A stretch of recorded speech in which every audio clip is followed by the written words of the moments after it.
Google. Let's go get them again. Welcome back to another episode of Samplin Samples. Today we are sampling from the brand of Givenchy and their higher echelon line, which I think is a first on my channel. This one is called Fantasque, a 2024 release. Now this is from their Prive line. It's called La Collection Particulière. That's a big word for anybody that's not French. I believe these scents retail for around 400 USD for 100 mil, but they also have 200 mil bottles. So pretty pricey stuff. It's going against some of the best in the game. So keep that in mind when shopping. Beautiful bottles, of course, and I can't wait to delve more into this line and see what they have to offer. Now, this is part of the older line from Givenchy, and I think this line replaced that line. I don't think these are available anymore. I could be wrong. I'm not a big Givenchy Prive guy, as you can tell. So I have mine from the old collection, which is INCENSE Divin, which is divine incense, basically. You don't know about this bottle, okay? It's from the Purgatory. I snatched it up from the Purgatory. So it is one of a Facebook snatch of a partial. So yes, it's gonna get its unboxing. Was it on the desk? It's close, it's close. So you're gonna see a first impression, give or take, in the next 3 to 4 months on that one. But we're not talking about this, we're talking about this one, Fantasque. So I had a couple days with Fantasque with my beautiful little sample. It is the only sample from this higher end line that I actually have in my whole collection. I know that for sure. I've been eyeballing this line, finally getting into it and see what they have to offer. Now, if you're new here, welcome to the Robezoid channel. I'm your host, Mark. Hit the subscribe, smash the like button while you're at it. Boom, boom, double dip. To my returnees, welcome back. This is new to us, so welcome back. Thank you so much. Merci beaucoup for all your support over the years, days, months, whatever. Absolutely, thank you so much for all the support. I just did a live like last week, and I was like, 20 people are gonna show up. No, over 100 from what I saw. Awesome. You guys are awesome, because I haven't done a live in years. So that was great. So now going back to, and again, that's a reason to subscribe. I go live, we can chat. So Fantasque was the interesting, I guess, like first impression of this higher end line. Like Givenchy, when they do great things with their signature line, with the men's line, I'm talking about the gentleman line, and among others, they do really good stuff. They're very much, when they hit good, like really good. When they miss the mark. And it's like almost like 60-40. It's not like a 50-50, but they do have some misses as well. So let's go under the hood. Let's take a look at some stats on this one. Let's discover this one together. Release date was 2024. I think it was late 2024. So it was part of my sampling spree for brand new releases. And I saw this and I was like, it's not 2025. Forget it. Let's try it. Let's see. Nose, Pierre Constantin Guéros, there's no E there, Guéros. Pierre did some Carolina Herrera fragrances, Prives, Oud Couture, and Gold Incense, which I believe I own. And he did from this line, MYRRH, Carmen, in 2019. So for Givenchy's high-end line. So not a noob to the line, and I could see that he has done some designer higher echelon fragrances. That's part of his resume, so it's nice to see. Let's take a look at the note breakdown. Let's see what we got. Fragrantica gave us that typical 3-note thing, and it's always like, okay, so you're gonna make it hard on me, all right? Let's see. Up top they got MYRRH. Okay. And in the mid, which obviously MYRRH in a top note kind of makes you think a little bit, going, okay. In the mid, we have incense. Okay, so are we going churchy? Are we going MYRRH and incense? We'll see. And in the back end, we have oud. Okay, so is this an oud thing? This is straight up my alley. When you start putting MYRRH, incense, and oud in the note breakdown, and that's it. Okay, you have my attention. And I'll give you a little tidbit. It is definitely not a churchy incense kind of thing, okay? The big notes to my nose. I'm going off the 3-note. I have to. The main note in here is PERU Balsam. Way off the grid. Now it's a resin, so it will, it's a balsam. So it is going to give you an interesting feel to the fragrance, but it goes a way different section than an incense myrrh oud thing. Yeah, so PERU Balsam's your major, myrrh is your secondary, and incense would be your third wheel. Now this is my scent of the day today, but I'm going to remind myself of this introduction. So I'll do a little dab action and then move forward with the fragrance review. So let's launch this thing. Kobe, under the door, 2 points. Ooh. This goes, looking at the note breakdown, you're like, okay, but this goes definitely not where you were expecting. Right off the bat, I know where this is going. It's first of all, Fantasque is fantastic. I have to give it that. I have my strip here from the testing. Yeah. So what do you get up top? I get a vanilla Q right off the bat. And I'm like, oh, sweetness. That's not in the cards. Now, myrrh can, of course, give out a sweet aspect. And yes. So you get a vanilla Q with a syrupy caramelic hue. So right away, I was like, PERU Balsam. And later on into this intro where we're going to get, I got some more clues that PERU Balsam is very heavy in here. But it's PERU Balsam, which meets myrrh. I get that PERU Balsam that isn't listed, but I'm getting, well, what kind of nuances am I getting that makes me think that? Well, there's a spicy facet in here that's not listed, which is cinnamon. I'm getting a cinnamon vibe, ambery vibe. It's warm. It is sweet. It is balsamic a bit. So it's going into that territory. Now you can start thinking that, you know, there's a lot of fragrances that, not that they utilize PERU Balsam, but utilize ambery notes and cinnamon and that. And we're going to get into that, which are like warm and comforting. But it's a great note. Sadly not listed. They should have listed it, honestly. So forget oud. Forget incense in this introduction, as it's straight up PERU Balsam and myrrh. That's all you're getting. Now, this may remind some people of several fragrances. You can go down the list of really hyped up stuff like Angel Share, Naxos. You can go into the whole territory of Homme Narguilé by Hermes. And if you really squint hard and you think real hard, you can see it in this fragrance. I think that's the PERU Balsam and its cinnamon touch that's kind of bringing you into that area. And of course, that ambery glow will give you that vibe, of course. But there's more to this fragrance. It's not just one of those, we'll say, like crowd-pleasing kind of fragrances. It is in that, like, it's very smooth and well blended, but there is some dark nuances in this one as well. Now, after a few minutes of wearing, let's see if I get it now. No, it's still in that. Yeah, it's still in that vibe, but it's eventually going to turn a little bit. And what do I mean by that? It's going to turn into, from a caramelic kind of hue to a heavy cherry vibe. And then I was just like, huh? Tonka bean, maybe? Maybe? No, it's PERU Balsam that does that. PERU Balsam can give you a cherry, fruity vibe. And there you go. I smell a red cherry here. Hue with the cola vibe of the myrrh.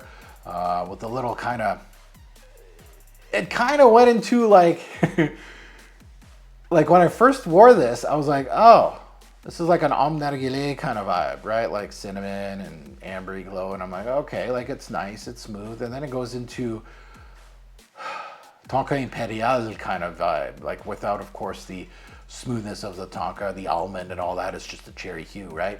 And it's just like, oh, okay, I'm getting this.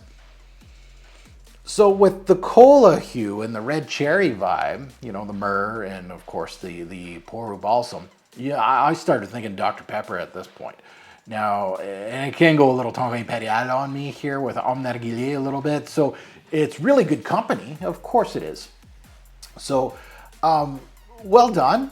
Not overly unique, but it is because the mashup is there, right? You're not going to go like, oh, right, Homme Narguilé starts smelling like Tonka Imperial. No, And you know, like Angel's Share, Naxos, and all that. They all got like Naxos got that heavy lavender. Angel's Share's got like that booziness. So there's a lot of different facets here. So it's not, you know, but it's in that family. So if you like those kind of scents and you're buying those scents like Pokemon's, this is a good addition. It definitely is. Now it's truly in that family, which will give you that ambery glow. It will give you some soft spices, some balsams. It's warm, it's comforting, yes. Sweater wearing kind of fragrance of absolutely sweet. And you get a bit of smoke from the incense, just a bit, just a tiny little bit in this opening. So the opening is like twofold. I kind of felt like that was like step one, Omnarile-ish kind of thing going on. Obviously with extra myrrh, you know, so it's some would say a lot different because myrrh is a big piece and you don't get that on Omnarile.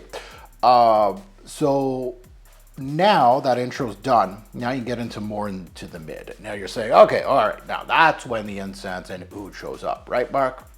Right, Mark? All right. Moving into mid. I was awaiting this big dark cloud, right? And I was thinking, okay, like, am I gonna get some heavy resins here? Am I gonna get a heavy smoke? What kind of oud am I getting? Sorry. And I'm sorry to be the bearer of bad news, but you're not gonna get heavy incense nor heavy oud here. But are they here? They are. So it trickles down from the opening. So you're getting into that heavy myrrh, PERU balsam kind of vibe. So that's trickling down. And then you're getting some mild pieces to add to the fragrance. So there is a transition. So a third transition, we'll say in the mid, where you're getting a mild backbone of westernized oud.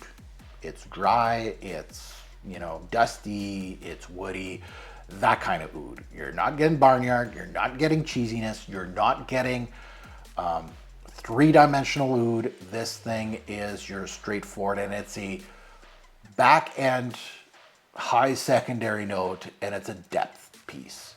It definitely never really took charge of the fragrance. So now that the westernized oud is added to the pot, I do get a mild rose note, which is not listed either. So I'm getting rose, and already I can hear people going, okay, so you're not getting churchy incense with myrrh, okay. Oh, the rose, so rose oud combo? No. The rose and the oud are depth pieces. It's not your major idea. So get that out of your head. There is rose in here. All it does is it smooths out the fragrance, and it does go a little jammy on my skin as well. So it is in the background though. So it's fairly linear. Like at this point I was like, okay, this is what the scent is going to be. So it's fairly linear as far as the major idea. There is transitions. I'm not saying they're minor transitions, but they are, but they change the facet of the game, right? But it's still kind of linear. So the rose jammy, but again, low secondary notes. The incense actually takes a step up here and gives a minor smoky quality. So again, I would say, like, instead of saying like a minor secondary, I would say like a secondary note, which it's there and it's giving out a different vibe to that opening. So to the ones expecting heavy churchy myrrh and incense combo, you'll be disappointed, especially if you're looking at the note breakdown. So you're thinking like heavy Middle Eastern inspired kind of thing. No. To the ones that think that this is going to be rose oud, also will come out disappointed. To the ones that watched my review, will not be disappointed. If they buy a sample or even, you know, a bottle, you are going to get an ambery, spicy, warm thing. And that's not a bad thing at all. Now you're getting, of course, different other nuances, but the major player is that ambery, spicy, warm, comforting kind of vibe. Yeah. It's in the cherry vibe now. So overall, the one note that's not mentioned in the note breakdown stole the show. It was, wait a minute, what's going on? The PERU Balsam is your star. I love how it's intermingled with the note breakdown that was actually published. The MYRRH up top, I really liked how those two played around. It makes it different than all the other ones that I named off that are in the same family. So I really like that. Then I liked that it morphed into having some woods in the back end, some incense in the back end, more into the mid. You got a soft, sweet rose playing in the back end as well. So you are getting some complexity, but the major idea is still PERU balsam. Very solid release, easily worth a sniff. Absolutely worth sniffing.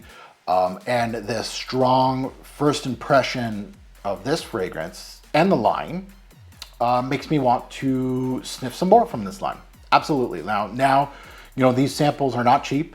It's a Prive line, so you're getting, you know, in the double digits for a little sample. So they aren't cheap, but I would gladly get 2 or 3 more samples from this line to just see what else they have. So really, really well done from Givenchy. Now let's get into seasons, day, night, versatility, and performance. Obviously some really important things here, especially performance for some of you out there, especially like this is not a sexy review that a whole bunch of YouTubers have smelt this, but Givenchy did give out free bottles to Instagrammers and stuff. I kind of saw that, but not too many. And that was, and we're going to get into that in the final talk because I think they goofed on marketing. So seasons, fall and winter. Definitely a warmer vibe. Like I said, someone that's in Canada, like moi, you can spill it into spring because I'm shooting this in April and it's still snowing outside. So I can, look at me. I've been probably wearing my dark scents since September and it's April now, and I could still gladly wear dark scents right now in April. We're thinking we're almost towards May here, so you can see that that's why most of my collection back here, a lot of the dark stuff, incense, gourmands, things like that are more my speed. Day or night, I feel like it's more a nighttime scent, more playful, but it has that mystery to it that I love with these kind of fragrances. Versatility, fairly average. I don't think I would dress this one up, but it wouldn't be super out of place, but I like more serious fragrances, more artistic, we'll say, and more polished. Yeah, that's a good word. More polished fragrances for dressing up.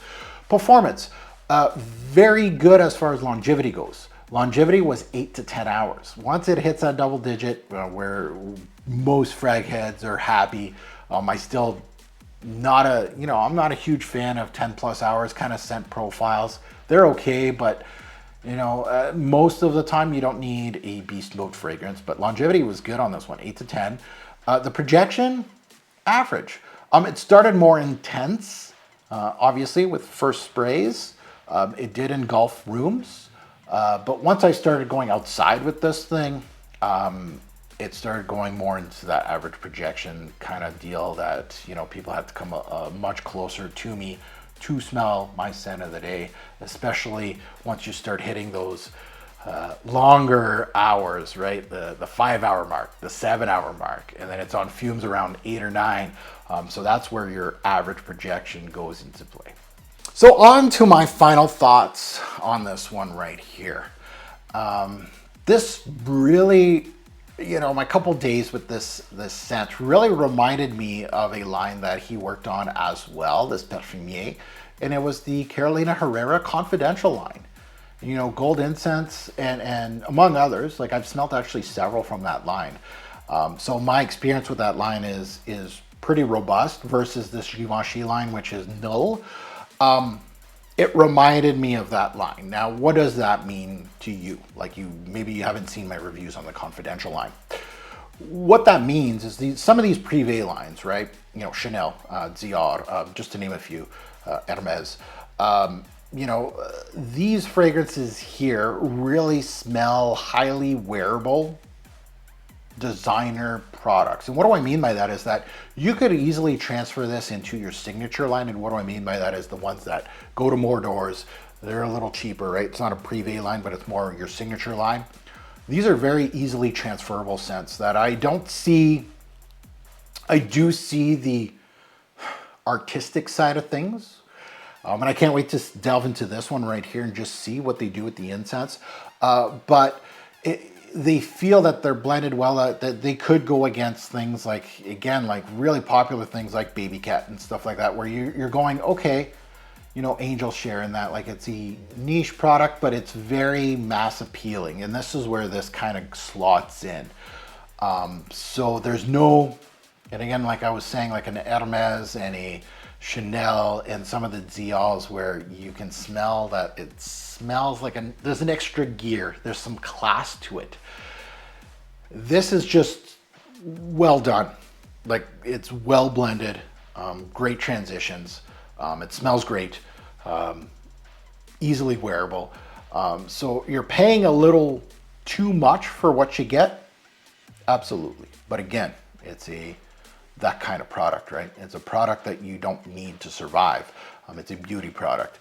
So it's a Prive line, so they can charge you $1,000 if they want to.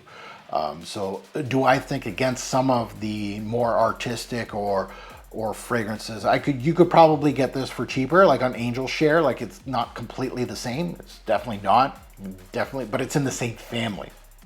And that's what I mean. But I think more experienced frag heads would go to this product instead of an Angel Share or a Naxos. I think this product is more appealing to some of us, we'll say. So yeah. And the thing is with this build, you know, and I was just looking at who touched upon this in the fragrance reviewing game, just specifically YouTube, and I'm like, oh geez, there's hardly anything. Online has limited reviews. And, you know, some of the reviews said that this is an oud rose. I'm like, absolutely not. I highly disagree with that. It's more of an ambery with a mild gourmand tone, more like Tonka Imperial, Homme Narguilé, that kind of build and than a typical rose oud combo. Absolutely not. I was not getting any of that. So giving it a score now, looking at price, and of course this is my first of the Givenchy Prive line. I'm giving it a solid 9. This is right in my wheelhouse. Like a lot of the fragrances that I just mentioned are really good scents, and I think this is well constructed, and these are things I'm looking for. Blending. I'm looking at transitions. I'm looking at maybe the note breakdown is kind of like, you know, if you're looking at incense, myrrh, and oud, you would not expect this kind of scent profile. It's worth a sniff, however, can be redundant to some. You know, if you own things like Homme Narguilé, Baby Cat, Tobacco Vanille from Tom Ford, Spiritueuse Double Vanille from Guerlain, Tonka Imperial from Guerlain, Naxos, Angel Share, right? This is that family, right? They all have their own little things and qualities all different, right? Don't shoot me in the foot and say this doesn't smell like Baby Cat. No, it doesn't, but it's in the same family. I would wear Baby Cat, Tonka Imperial, Angel Share, Naxos, Tobacco Vanille, all in the same type of things than this fragrance right here. So then it's the same family. So there's some little bit of redundancy there. And I own all of those that I've named. I own all of them. And they all have, you know, some I wear more. Tonka Imperial, Spiritueuse Double Vanille, Tobacco Vanille, Homme Narguilé, some of my favorites of all time. Would I wear this at the same time as those? Absolutely. So that's where it kind of hurts its score. Like I think this could have been a perfect 10, I think, but there's some redundancy, but it's in that wheelhouse. It's funny to see that all the products I've named off do get tons of press, while this fragrance, brand new, released in 2024, get 0 reviews, and others get hundreds of reviews online. And you can kind of see how the marketing goes, right? And this is where I think Givenchy kind of screwed up on their marketing. You could have sold a lot more units if you gave out some free bottles to influencers. Tell you that right now. This is a product that is highly sellable to a lot of noses, right? Like if you're comparing it to Naxos, Angel Share, Tonka Imperial, Baby Cat, things like that, Homme Narguilé, in the same family and same scope, those noses are going to find, if they find those appealing, they'll find this appealing. That's where this is going. Anyway, now that you heard my take, I'd love to see yours in the comments below. Good, bad, and the ugly. right? If I overhyped it, you let me know. If you hate it, that's fine. I don't think there's a lot of people that smelt this fragrance, but it'd be nice to see the people that have smelt this line or this fragrance to chime in. If you have more experience with this line than I do, drop a line on some of the great ones. I'll try to get samples. I think there is still, Surrender to Chance, I think have samples of this line, this older line. So I might snatch a bunch of those up. I was looking at the Ambre Tigre, I think the Amber Tiger one, a couple more. So I might snatch these ones up as far as samples go for future sampling samples, but I don't mind the newer ones as well. And as always, a greater pour fragrance will make a lasting impression. Choose your scent wisely. Thanks for watching, YouTube. Have a good one.